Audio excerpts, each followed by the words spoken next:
देश के प्रधानमंत्री कल वाराणसी के दौरे पर हैं और कई परियोजनाओं का लोकार्पण और शिलान्यास करने वाले हैं। ऐसे में विकास की नैया बहती जा रही है, ऐसा भारतीय जनता पार्टी कह रहा है। लेकिन इसी सब बातों पे चर्चा करने के लिए हमारे साथ बनारस वाले मिश्रा जी हैं, क्योंकि बनारस की विकास हो रही है तो बनारस वाले मिश्रा जी से बात करना बहुत जरूरी होता है। मिश्रा जी कैसे देख रहे हैं? 200 करोड़ 1450 करोड़ शिलान्यास होगा, लोकार्पण होगा। कल देश के यशस्वी प्रधानमंत्री और काशी के सांसद बेटे भी बोले जाते हैं मोदी आ रहे हैं काशी में, कैसे देख रहे हैं आप? नहीं, उनका स्वागत है। बनारस तो अनाथों का नाथ जो कहे जाते हैं, बाबा विश्वनाथ सबको बुलाते हैं। बनारस में उनका स्वागत है, नरेंद्र मोदी जी का हुआ है। लेकिन उनका जो योजना और इतना बड़ा जो आप कहानी किस्सा उनके बारे में बता रहे हैं, सब ब्लफिंग है।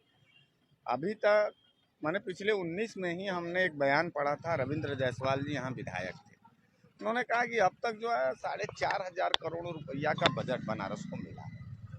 तो 4,500 करोड़ रुपया जब सन 2019 में मिला, उसके बाद कई बार आए, तो सब रुपया जब जोड़ेंगे आप तो 10,000 करोड़ से ऊपर जा रहा है, 12,000 करोड़ रुपए से ऊपर जा रहा है।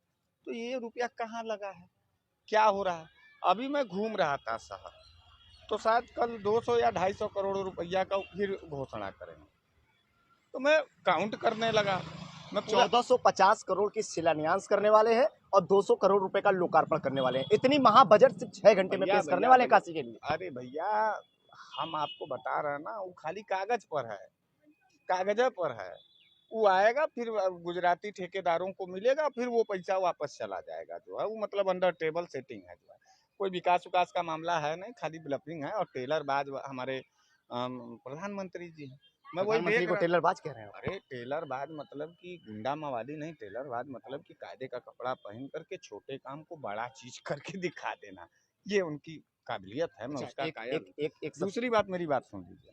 मैं पूरा शहर घूम रहा था, मैं देखा जितना बल्ली पोस्टर बैनर, कम से कम हमको लगता है कि 100 करोड़ रुपया का बजट उनके खाली आगमन और स्वागत और उनकी व्यवस्था और भौकाल बनाने में लगा। प्रधानमंत्री हैं, प्रोटोकॉल होती है। अरे प्रधानमंत्री हैं, गरीब के बेटे थे, फकीरी उनके अंदर है। आराम से आते, अपने पार्टी कार्यकर्ताओं के साथ जाते और अपना घोषणा करते। प्रधानमंत्री जी क्या दिल्ली से बोलते थे तो क्या पूरा देश नहीं सुनता था? बेंगलोर से बोलते हैं तो पूरा देश नहीं सुनता है, सुन लेता है उसे। लेकिन 100 करोड़ रुपया का बजट का लूट है, तो ये पैसे का लूट है और कुछ है नहीं बनारस में मित्र।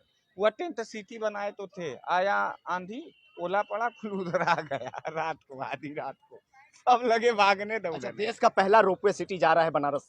इतनी बड़ी नाम जा रही है बनारस से, और आप बनारस वाले मिश्रा जी, आपके नाम में भी बनारस लगा हुआ है सब। अब तो खुश हैं क्योंकि अब रोपवे का सिस्टम पूरे देश में पहला ऐसा सिटी है बनारस जहां पे ये चीज देखने को मिलेगा आपको। अरे यार, रोपवे कहाँ लगता है ये थोड़ा मालूम है कि नहीं पत्रकार? रोपवे मतलब सिटी में लग रहा तो फंस रहे। रोपवे का जो आविष्कार किया गया था, क्यों किया गया था उसको मानते, यही फर्क है। नरेंद्र मोदी जी को कार्य की प्लानिंग नहीं मालूम रहता है, वो खाली झालर सजाने वाले टाइप का काम कर देते हैं।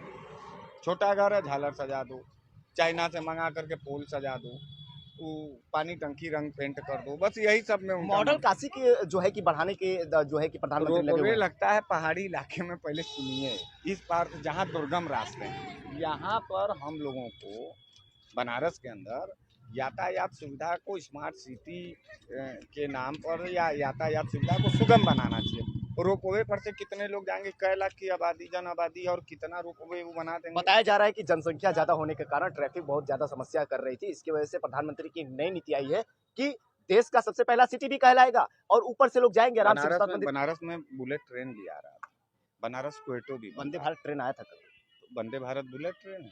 ट्रेन आया था वंदे भारत, बुलेट ट्रेन नहीं है, बुलेट ट्रेन की हम बात कर रहे हैं। दूसरी बात यह है कि ये स्मार्ट सिटी के अंतर्गत आता है।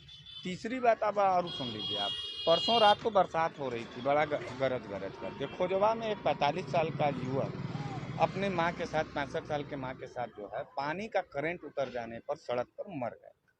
ये स्मार्ट सिटी है। अब विकास से बौखलाते क्यों हमेशा? हम विकास से जब विकास आती है, जब परियोजनाएं लोकार्पण आती है, आप बौखला जाते हैं। नहीं, हम बौखलाते नहीं है, वो झूठ है ना, लूट होता है। विकास की योजना के अंदर लूट होता है, और खास करके भाजपा लूट। 32 एकड़ जमीन को चिन्हित किया बीसीसीआई ने। अंतर्राष्ट्रीय स्टेडियम बनने जा रहा है और जो है कि उत्तर प्रदेश का नंबर 1 स्टेडियम बनने जा रहा है। काशी में लगातार जो है कि विकास की नैया बहती जा रही है। भारतीय जनता पार्टी भी कह रही है, आम जनता भी कह रही है। आप जो है कि मुस्कुरा रहे हैं, तंज कस रहे हैं। तंज नहीं कस रहे हैं। भौकाल की पॉलिटिक्स हम लोगों को नहीं पसंद है, हम क्या करें यार। तुम भौकाल बतियाओगे तो हम उसका काउंटर करेंगे ना। 10,000 करोड़ रुपया बनारस को मिल चुका है। तनिक कहे तो सांसद जो है आदर्श गांव ले रहे थे। नागेपुर गए हो कभी? जाके देख लेना व्यवस्था। नरेंद्र मोदी जी का गोद लिया हुआ गाँव था। पता नहीं कैसा जो है गोद में बेचारे खिलाए कि विकास से नाखुश है। नहीं, हम विकास से नाखुश का विकास हो ही नहीं रहा है। खाली वही रंग रोगन कॉस्मेटिक पॉलिटिक्स करती है भारतीय जनता पार्टी। अंदर सब खोखला है, ऊपर क्रीम पाउडर फेयर लवली लगा के चमका रहा है। तो ये ठीक नहीं है। कभी आपको मिलने का मन करता है मोदी जी से कि एक बार भगवान न मिलिए? करे मौत मिल जाए, हम नरेंद्र मोदी जी से नहीं। इस तरह की बात क्यों कर रहे हैं? मैं पसंद आप नहीं प्रधानमंत्री के प्रति इस तरह की बात कर रहे हैं? करता। अरे हम उनको पसंद नहीं करते। पसंद नापसंद की बात आप कर कहीं रहे हैं। डर तो नहीं है ना? कौन है बात का डर? वो माफिया गुंडा मवाली हैं वो। आप बताइए, आपके मन में और जहन में ऐसा सवाल क्यों आ गया कि हम नहीं, डरते मिश्रा हैं? जी जब बौखलाहट से मिश्रा जी बौखलाते हैं, जब परियोजनाओं से, जब जो है कि विकास की नैया से अब मिश्रा जी लगते हैं बौखलाने ना, तो यही लगता है कि कहीं डर तो नहीं है भारतीय जनता पार्टी से? बौखलाहट हमको नहीं, बौखलाहट आपको है। हमको क्यों बौखलाते हैं? आप गोदी मीडिया हैं। हम गोदी मीडिया है। हाँ। सही मीडिया कौन है? सही मीडिया, सही मीडिया वो है जो हम गरीब दलितों की बात को सुने। 1200 के सिलेंडर पर नहीं बोलते हो पत्रकार। बिजली जब जो है महंगा हो गया, 72 घंटा कटा था, तब तुम सरकार की पक्षधारी बतिया रहे थे और यहाँ ऊर्जा मंत्री बैठ के धमकी दे रहा था बिजली कर्मियों को। सारे लोग बिल बिला रहे थे, तब तुम्हारा रिपोर्ट नहीं देखने को। ऊर्जा मंत्री ने साफ सुनो तौर पे मेरी कहा बात, मेरी पाताल बात से सुनो। निकालेंगे, निकाल के देखिए दिखा भी दिया उन्होंने। इस बार को सिद्ध करते हैं। आपकी भौकाल आपको पसंद हो, आपको मुबारक हो। भौकाल की पॉलिटिक्स को सच्चाई से पसंद क्यों नहीं। डरते हैं? सच्चाई से हम काहे डरेंगे? सच्चाई से डरते तो हम तुम्हारे सामने बोलते, ललकार के बोलते।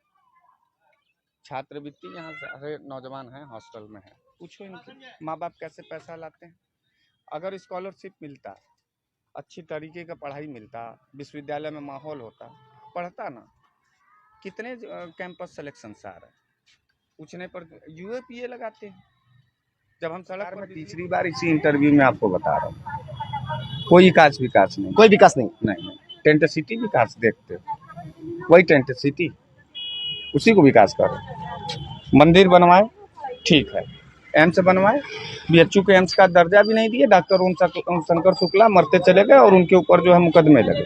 हम एम्स मांग रहे हैं। अंतिम सवाल ये है, विकास की नैया से विश्वविद्यालय कह तो बना है हमारे बनारस में, बताओ तो विकास की नैया किस? विकास का मानक क्या है? पोस्टर? विकास का मानक क्या है भाइयों बहनों? विकास का मानक क्या है बताओ तो। मतलब आपके कहने का मतलब ये धरातल पे कोई काम नहीं हुआ, आपका कहने का मतलब यही है? सुनो तो, किसान का ओलावृष्टि हुआ, मुआवजा मिल जाना चाहिए 3 दिन के अंदर। सरकार लगी है, सरकार लगी है ना, तो लगी ही रह जाएगी और उसकी लगेगी भी। अब इस बात को याद, सरकार की लगी। हाँ लग जाएगी। कौन लगाएगा? हम लगाएंगे, कैसे भाई लगाएंगे? नौजवान लगाएंगे, सब लोग कैसे लगाएंगे मिश्रा जी? अरे ईवीएम से लगाएंगे। आप तो कहते हैं ईवीएम भी चोरी कर लिया।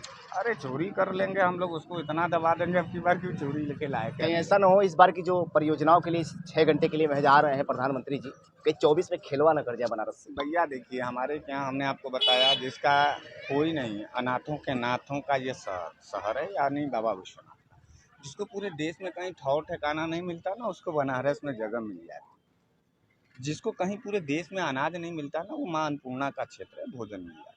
नरेंद्र मोदी जी का भी कोई नहीं था, हमने सांसद बनाए, प्रधानमंत्री बनाए। आ रहे हैं बेचारे, आए अपना टेलर दे के जाएँ, कोई दिक्कत नहीं, सजा लें अपना। जी बिल्कुल, बहुत बहुत धन्यवाद। तो यहाँ पे देखिए कहीं ना कहीं बनारस वाले मिश्रा जी अब विकास की नैया बह रही है काशी में। कल देश के यशस्वी प्रधानमंत्री नरेंद्र मोदी आने वाले हैं, लेकिन बनारस वाले मिश्रा जी अभी भी नाखुश नजर आ रहे हैं। उनका कहना है साफ तौर पे कि धरातल पे कोई भी कार्य नहीं हो रहा है, सिर्फ और सिर्फ हवाई में बातें चलती नजर आ रही है। देखना ये होगा कल देश के प्रधानमंत्री आते हैं, क्या कुछ रहता है बनारस शहर की हाल, और जो जिस तरह से वो लोकार्पण करने वाले हैं, जिस तरह से तमाम परियोजनाओं का जो है कि शिलान्यास करने वाले हैं, तो कितनी बदलती है काशी की तस्वीर, और क्या 2024 में चुनाव में इसका कोई फर्क पड़ता है। वाराणसी से दीपक चौबे, ब्यूरो रिपोर्ट, आर।